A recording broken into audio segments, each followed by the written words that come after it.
Hi, good evening. I'm the other Scot on the bill, so that means I like a drink more than the next man. So I feel your pain about the bar not being open. But don't worry, very soon after me, there's one more slot and it's open season at the bar, and I want it as much as you do, don't worry. Anyway, I'm here to talk to you about my idea, which is EMP. Now, all of you, I think, in this room have some connection to teaching, so hopefully this has some relevance for all of you. For the science teachers among you, don't worry, it's got nothing to do with electromagnetic pulses and other bad things that come after nuclear bombs. Hopefully, though, it does have such a similar powerful effect. And what I'm talking about here is educational multimedia projects. And these are the kind of things that I'm doing with my students now. Technology in recent years has been going through a kind of exponential curve of evolution. And I think our teaching needs to move similarly to keep pace with this. We don't want to get left behind where the technology is ahead of what we can do as teachers. If we have a look, is it not moving? Yes. Technology is leaving us behind, and we've got to keep pace with it. So if we look at this evolution in technology, in the past there were limitations with what we could do. We were limited to how heavy the tablets were we could carry. Well, that's no longer a limitation anymore. You're only limited by your own creativity. So technology is liberating us from a load of these limitations that existed before. And that's causing us to have to rethink what we previously thought about education. Now, for the Japanese education system, sorry, education is not memorization. We can subcontract that memory to memory sticks. Education's about exploration, thinking new thoughts, new ideas, new ways of doing things. Now, we as teachers and the technology, we're there to guide the students in the right way and to help them through these things, but the students still need to do the exploring by themselves. But we can help. And one of the things that's happened here with teaching is, to a certain extent, in the past, content was king. All you needed to do to be a teacher was to know stuff, and hopefully you could communicate it to your class. Well, that didn't work.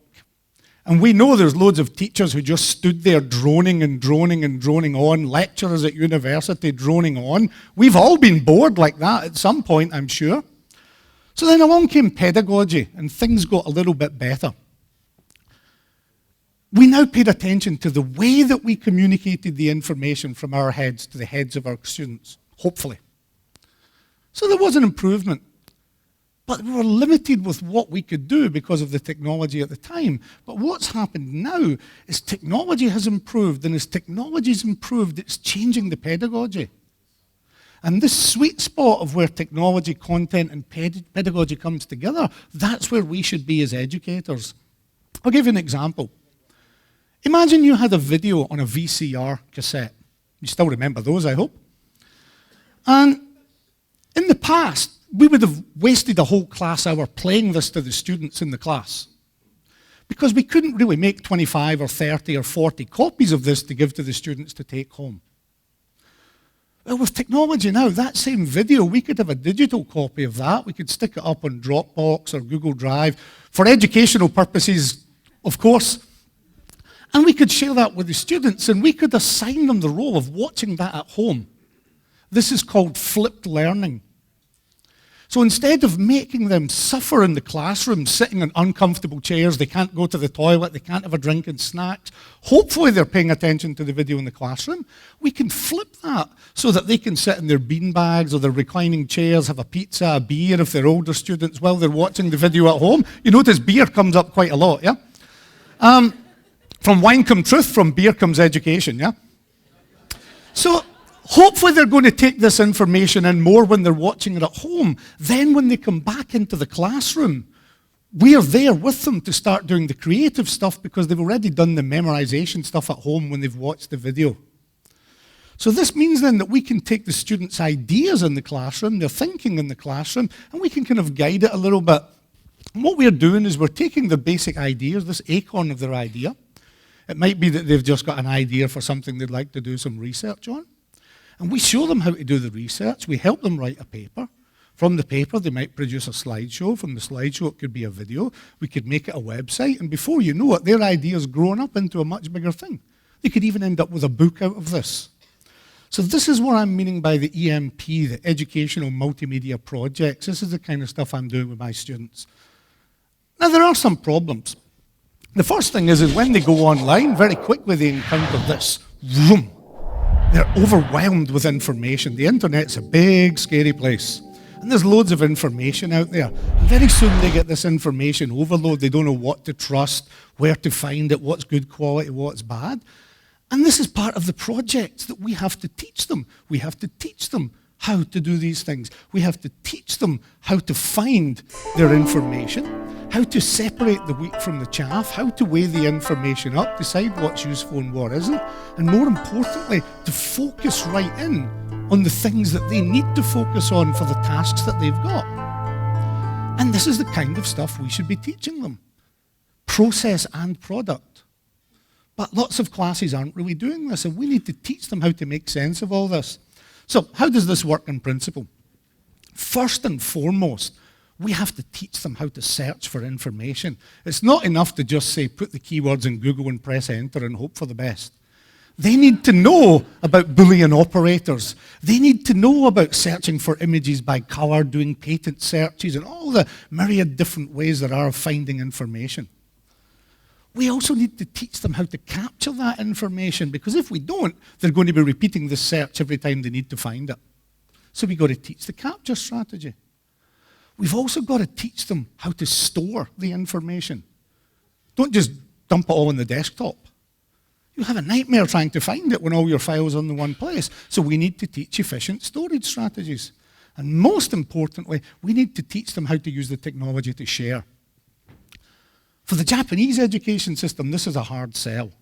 It's my information, it's my research to pass the entrance test, not yours. They don't really have this idea of sharing. But collaborative sharing, I mean, this is one of the best things they can do. And the students always ask, well, why should I share?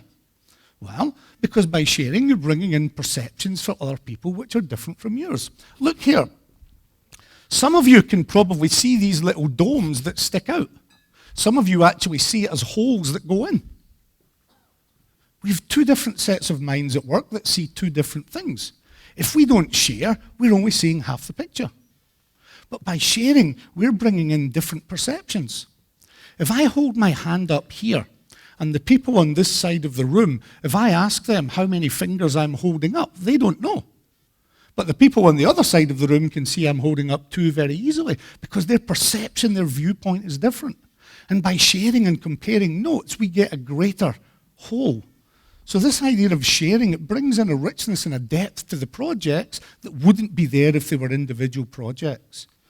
And this working with people, this teaches the students about teamwork.